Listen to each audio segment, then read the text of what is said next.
Chapter 21. Dr. Seward's Diary. 3rd of October. Let me put down with exactness all that happened as well as I can remember it, since last I made an entry. Not a detail that I can recall must be forgotten. In all calmness I must proceed. When I came to Renfield's room, I found him lying on the floor on his left side in a glittering pool of blood. When I went to move him, it became at once apparent that he had received some terrible injuries. There seemed none of that unity of purpose between the parts of the body which marks even lethargic sanity. As the face was exposed, I could see that it was horribly bruised, as though it had been beaten against the floor. Indeed, it was from the face wounds that the pool of blood originated.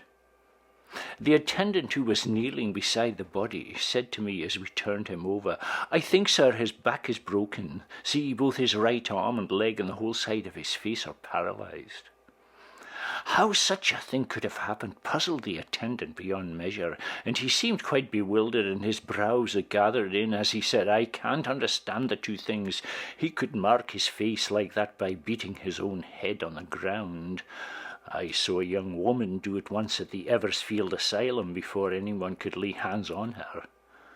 And I suppose he might have broke his back by falling out of bed if he got in an awkward kink, but for the life of me I can't imagine how the two things occurred. If his back was broke, he couldn't beat his head, and if his face was like that before the fall, there would be marks of it." So I said to him, "Go to Dr. Van Helsing, ask him to kindly come here at once. I want him without an instant's delay." The man ran off, and within a very few minutes the professor, in his dressing gown and slippers, appeared. When he saw Renfield on the ground, he looked keenly at him a moment, and then turned to me. I think he recognized my thought in my eyes, for he said very quietly, manifestly for the ears of the attendant, "Sad accident. He will need very careful watching, and much attention. I shall stay with you myself, but I shall first dress myself. If you will remain, I shall in few minutes join." The patient was now breathing stertorously, and it was easy to see that he had suffered some terrible injury. Van Helsing returned with extraordinary celerity, bearing with him a surgical case.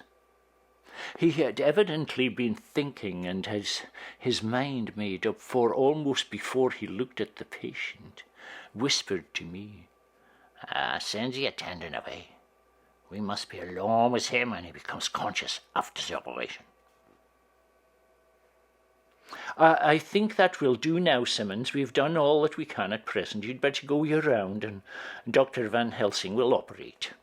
Let me know instantly if there be anything unusual anywhere." The man withdrew, and we went into a strict examination of the patient. The wounds of the face were superficial. The real injury was a depressed fracture of the skull, extending right up through the motor area. The professor thought a moment.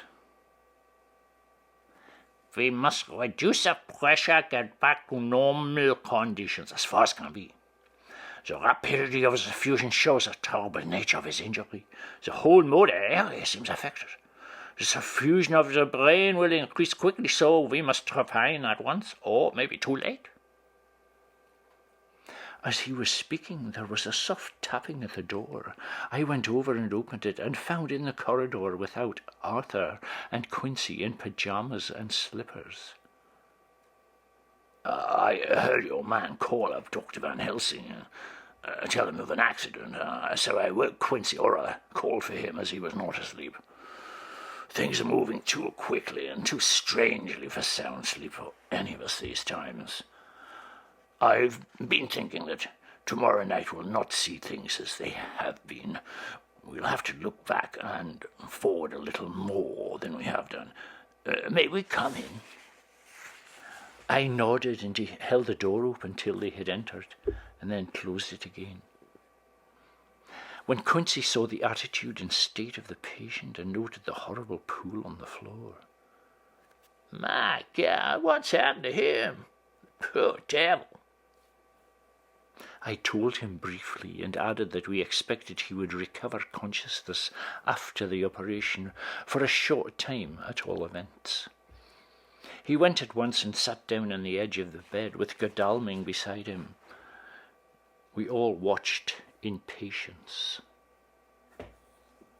"We shall wait just long enough to fix the best spot for trephining, so that we most quickly and perfectly remove the blood clot, for it is evident that the hemorrhage is increasing." The minutes during which we waited passed with fearful slowness. I had a horrible sinking in my heart, and from Van Helsing's face I gathered that he felt some fear or apprehension as to what was to come. I dreaded the words that Renfield might speak. I was positively afraid to think, but the conviction of what was coming was on me, as I have read of men who have heard the death watch. The poor man's breathing came in uncertain gasps. Each instant he seemed as though he would open his eyes and speak, but then would follow a prolonged stertorous breath, and he would relapse into a more fixed insensibility. Inured as I was to sick beds and death, this suspense grew and grew upon me. I could almost hear the beating of my own heart, and the blood surging through my temples sounded like blows from a hammer. The silence finally became agonizing. I looked at my companions one after another, and saw from their flushed faces and damp brows that they were enduring equal torture.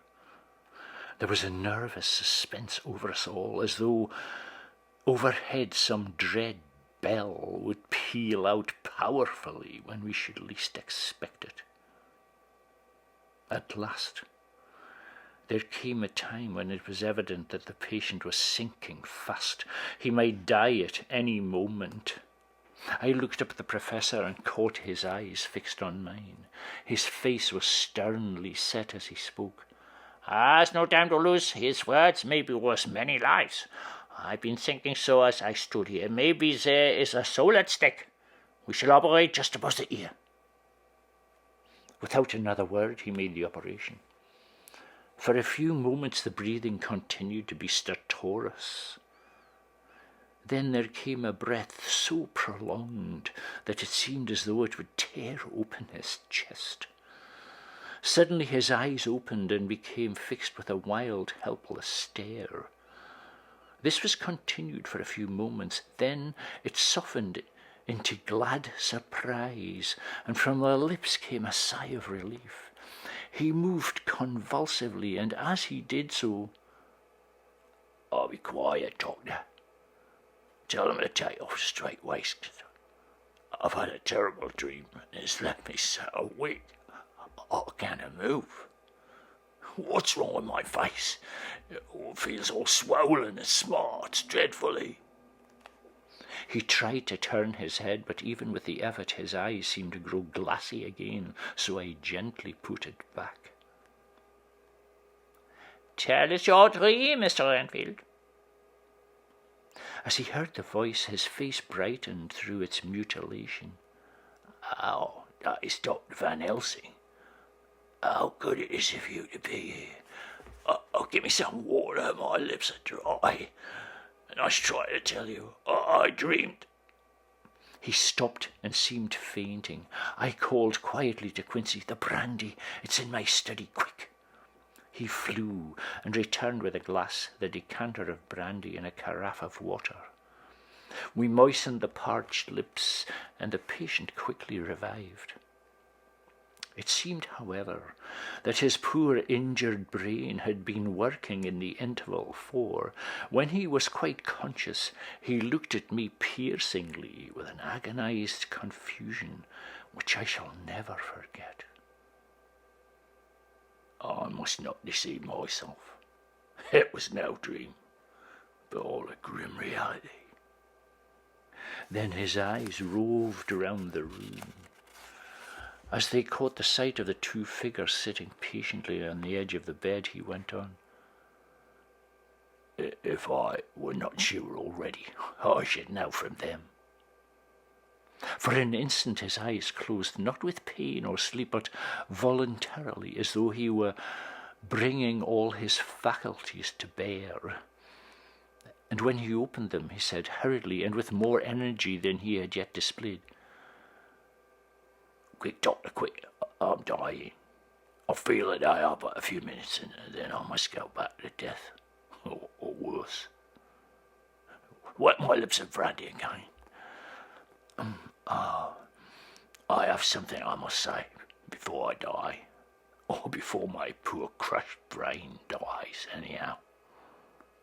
Oh, thank you. It was that night after you left me when I implored you to let me go away. I couldn't speak then, for I felt my tongue was tied. But I was the same then, except in that way, as I am now. I was in an agony of despair for a long time after you left me. It seemed hours. Then there came a sudden peace to me. My brain seemed to become cool again, and I realised where I was. I heard the dogs bark behind our house, but not where he was. As he spoke, Van Helsing's eyes never blinked, but his hand came out and met mine and gripped it hard. He did not, however, betray himself. He nodded slightly and said, "Go on." He came up to the window in the mist, as I'd seen him often before, but he was solid then, not a ghost, and his eyes were fierce, like a man's when hungry. He was laughing with his red mouth. The sharp white teeth glinted in the moonlight when he turned to look back over the belt of trees to where the dogs were barking. I wouldn't ask him to come in at first, though I knew he wanted to, just as he had always wanted all along. Then he began promising me things, not in words, but by doing them. He was interrupted by a word from the professor. How? By making them happen, just as he used to send in the flies when the sun was shining. Great big fat ones with steel and sapphire on their wings. Big moths in the night, with skull and crossbones on their backs. Van Helsing nodded to him as he whispered to me unconsciously, the Archaeorontiarthropus of the Sphinx is what you call the death's head moth. The patient went on without stopping, and then he began to whisper, "Rats, rats, rats, hundreds, thousands, millions of them, and every one alive, and dogs to eat them, and cats too. All lives, all red blood, with years of life in it, and not merely buzzing flies." I laughed at him, for I wanted to see what he could do. And then the dogs howled away beyond the dark trees in his house. He beckoned me to the window. I got up and looked out, and he raised his hands and seemed to call out without using any words. A dark mass spread over the grass, coming on like the shape of a flame of fire, and then he moved the mist to the right and the left, and I could see there were thousands of rats, with their eyes blazing red like his, only smaller. He held up his hand, and they all stopped, and I thought he seemed to be saying, "All these lives will I give you, aye, and many more and greater, through countless ages, if you will fall down and worship me." and then a red cloud, like the colour of blood, seemed to close over my eyes, and before I knew what I was doing, I found myself opening the sash and saying to him, "Come in, Lord and Master." The rats were all gone, but he slid into the room through the sash that was only open an inch wide, just as the moon herself has often come in through the tiniest crack and stood before me in all her size and splendour. His voice was weaker, so I moistened his lips with the brandy again, and he continued, but it seemed as though his memory had gone on working in the interval, for his story was further advanced. I was about to call him back to the point, but Van Helsing whispered to me, "Let him go on doing interrupt him, he cannot go back. Maybe could not proceed at all if once he lost the thread of his thought." All day I waited to hear from him, but he did not send me anything, not even a blowfly. And when the moon got up, I was pretty angry with him. When he slid in through the window that was shut, did not even knock, I got mad with him. He sneered at me, and his white face looked out of the mist with his red eyes gleaming, and he went on as though he owned the whole place, and I was no one. He didn't even smell the same as he went by me. I couldn't hold him. I thought that somehow Mrs. Harker had come into the room.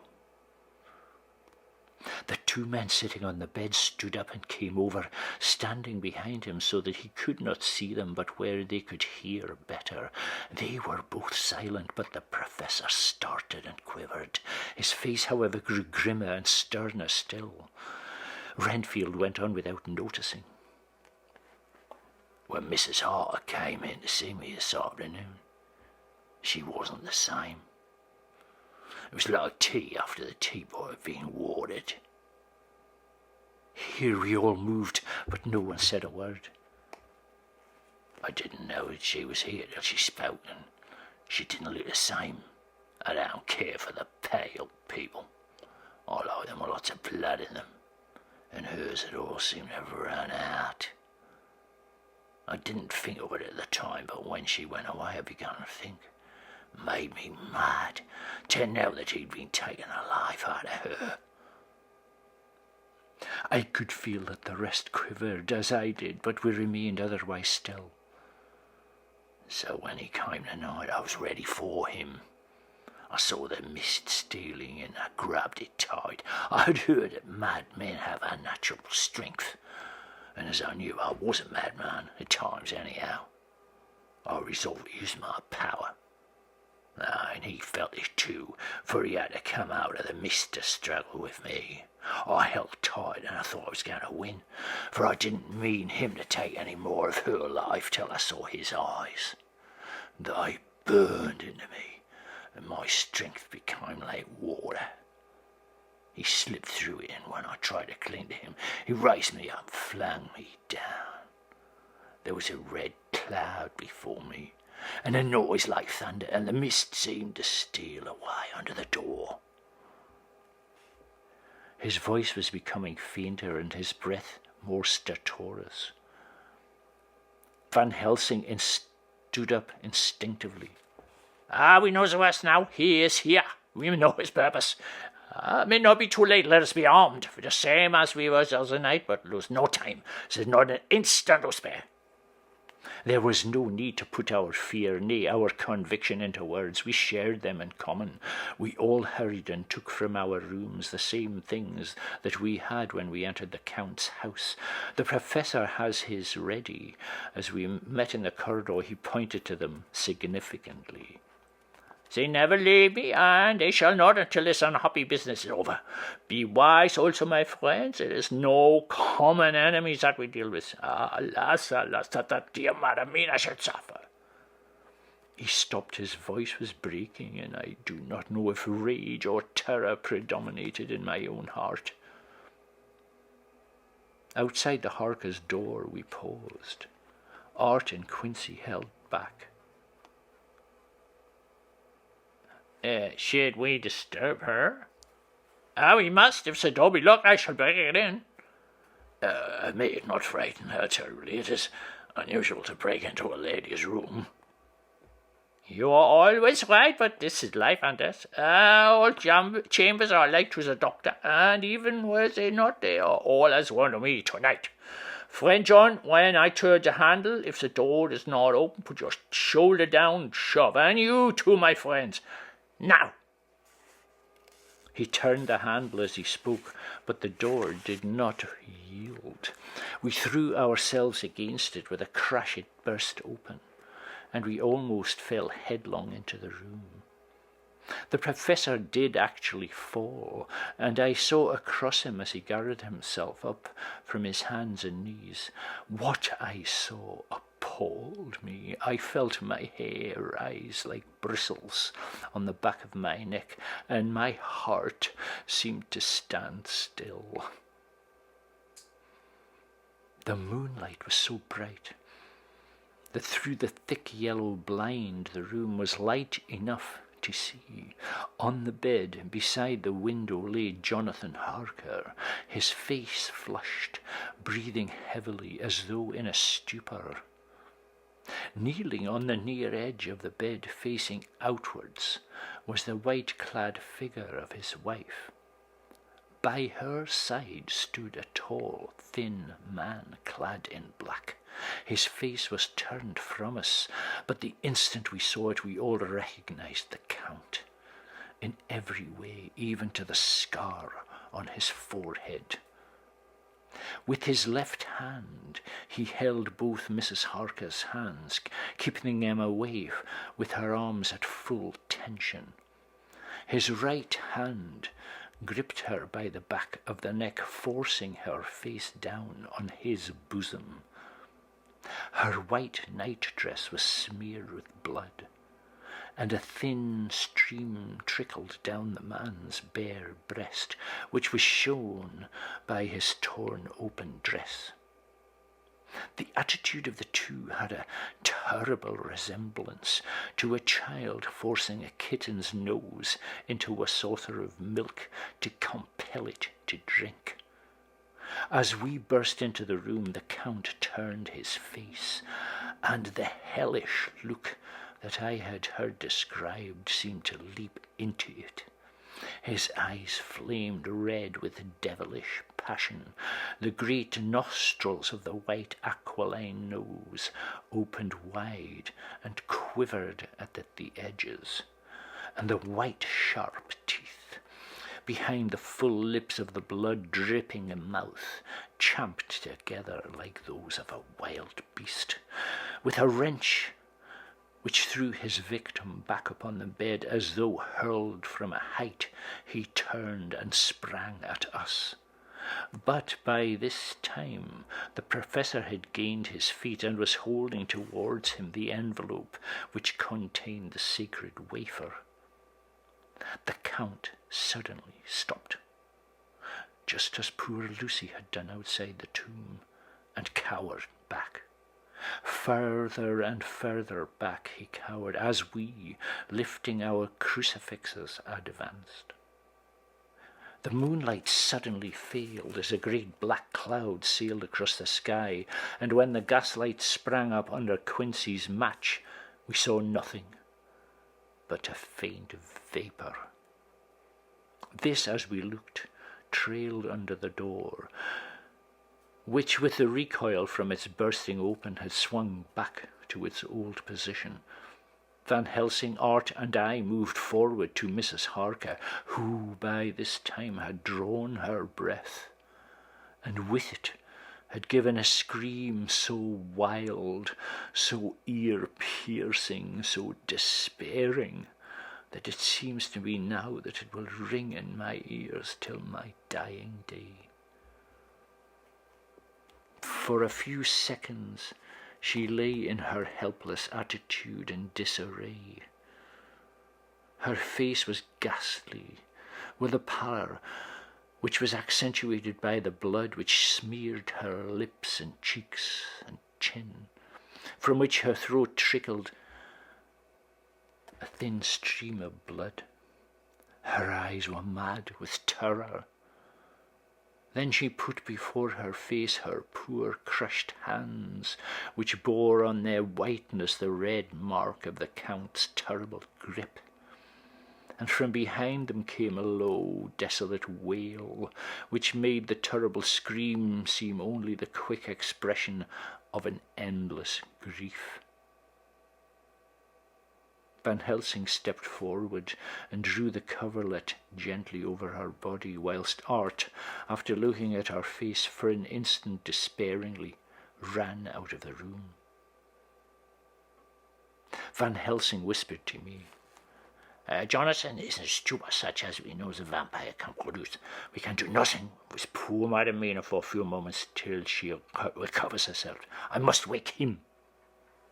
He dipped the end of a towel in cold water, and with it began to flick him on the face, his wife all the while holding her face between her hands and sobbing in a way that was heart-breaking to hear.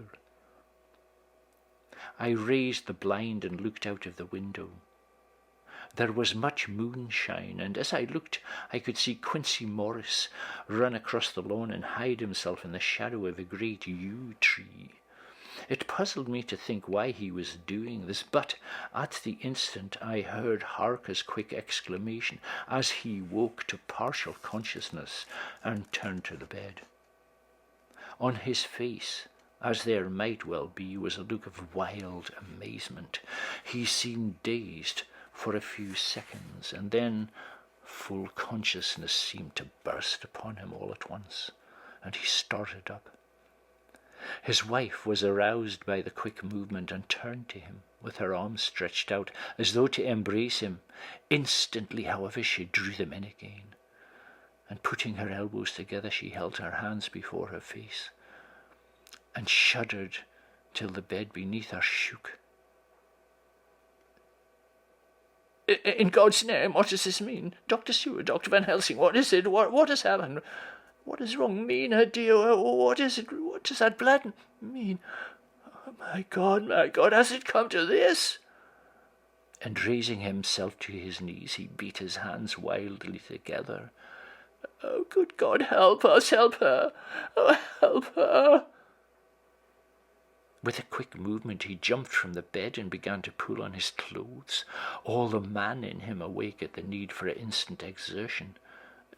What's happened? Tell me all about it. Dr. Van Helsing, you love me, I know. Do something to save her. It cannot have gone too far yet. God, how while I look for him. His wife, through her terror and horror and distress, saw some sure danger to him. Instantly forgetting her own grief, she seized hold of him. No, Jonathan, you must not leave me. I've suffered enough tonight, God knows, without the dread of his harming you. You must stay with me. Stay with these friends who will watch over you. Her expression became frantic as she spoke, and as he yielded to her, she pulled him down, sitting on the bedside, and clung to him fiercely. Van Helsing and I tried to calm them both. The professor held up his little golden crucifix. Do not fear, my dear. We are here, and whilst this is close to you, no foul thing can approach. You are safe for the night.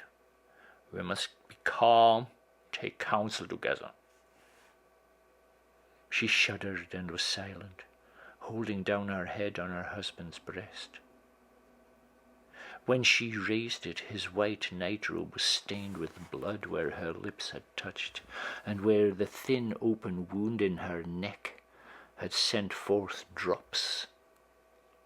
The instant she saw it, she drew back with a low wail, and whispered amongst choking sobs, Unclean, unclean, I must touch him or kiss him no more. Oh, it should be that it is I who am now his worst enemy, and whom he may have most cause to fear. Oh, nonsense, Mina. It is a shame to me to hear such a word. I would not hear it of you. I should not hear it from you, my God. Judge me by my deserts, and punish me with more bitter suffering than even this hour, if by any act or will of mine ever anything could come between us." He put out his arms and folded her to his breast, and for a while she lay there sobbing.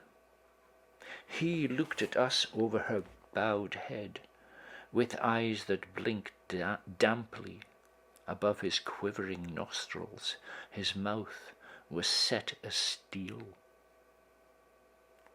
After a while her sobs became less frequent and more faint, and then he said to me, speaking with a studied calmness which I felt tried his nervous power to the utmost, "Now, Dr. Seward, tell me all about it.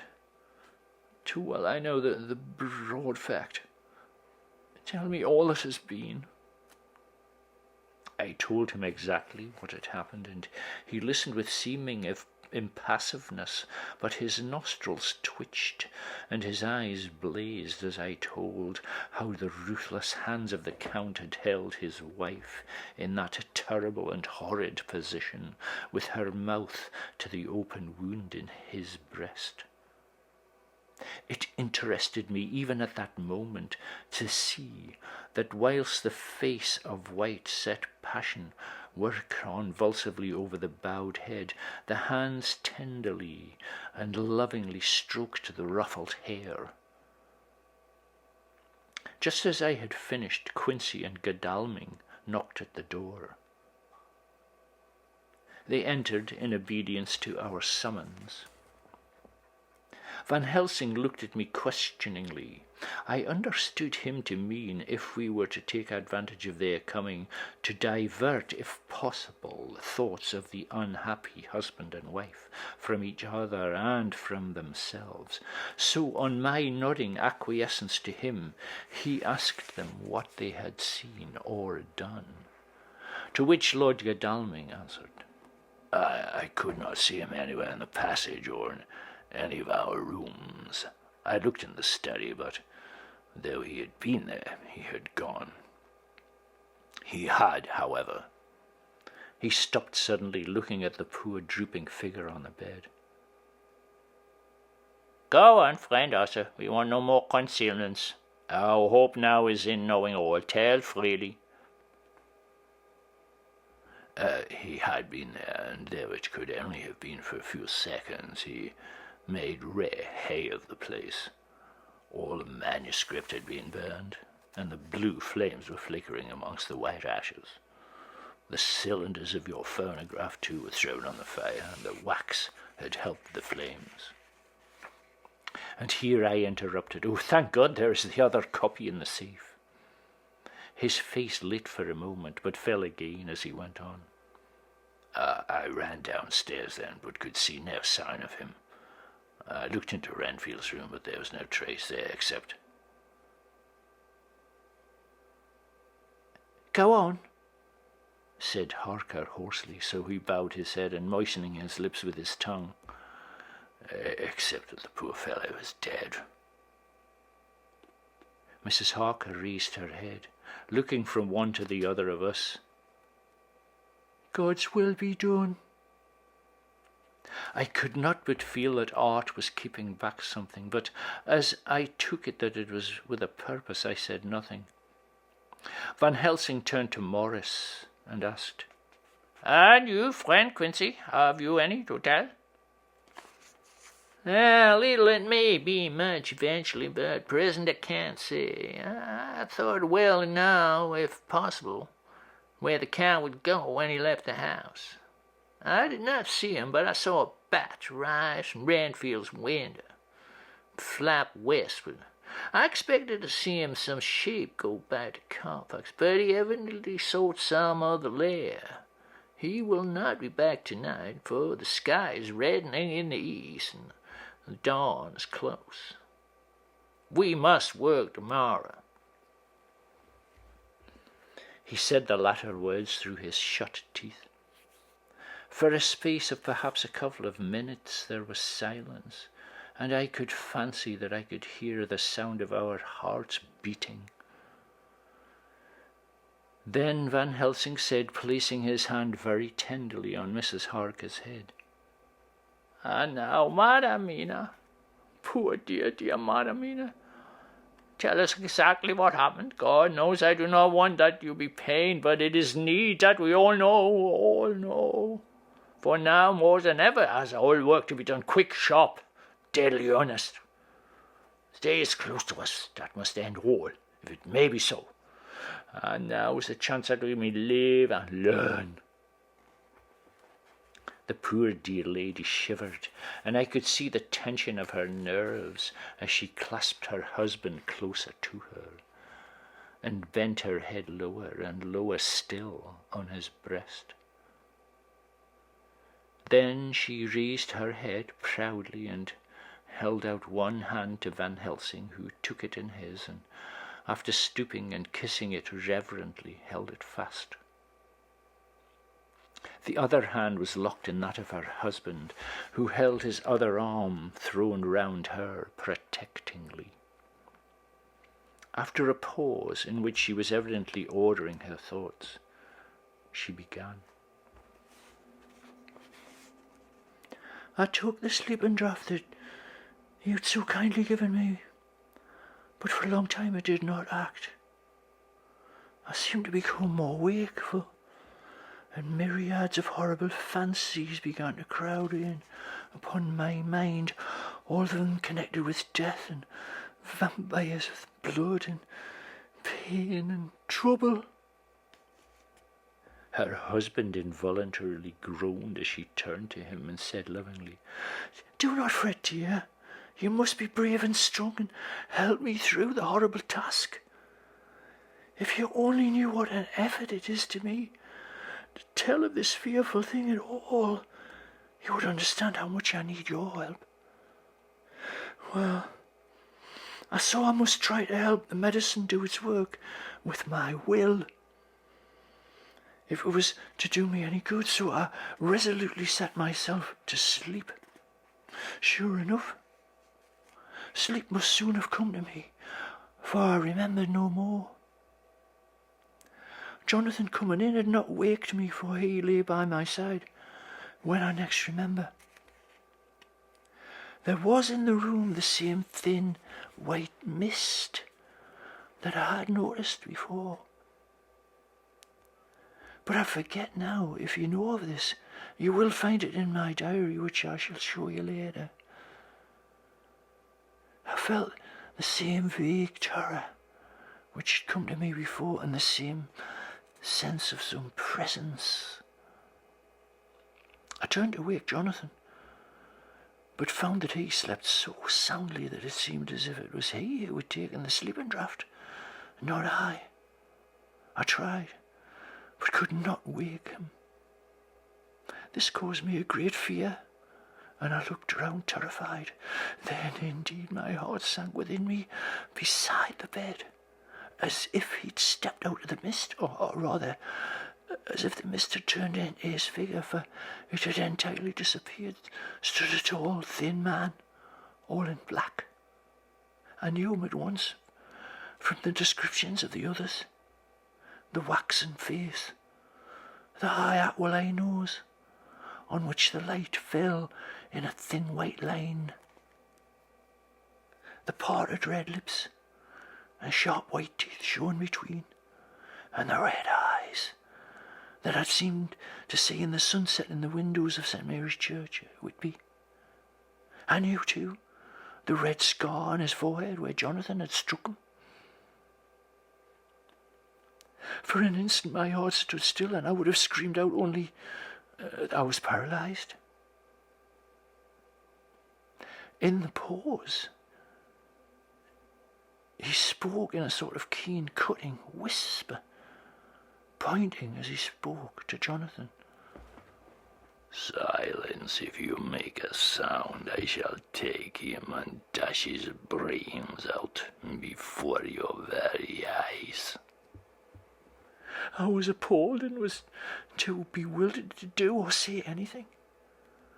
With a mocking smile, he placed one hand upon my shoulder, and holding me tight, bared me through it with the other. saying as he did so, "First a little refreshment to reward my exertions. You may as well be quiet. It is not the first time or the second that your veins have appeased my thirst." I was bewildered, and strangely enough I did not want to hinder him.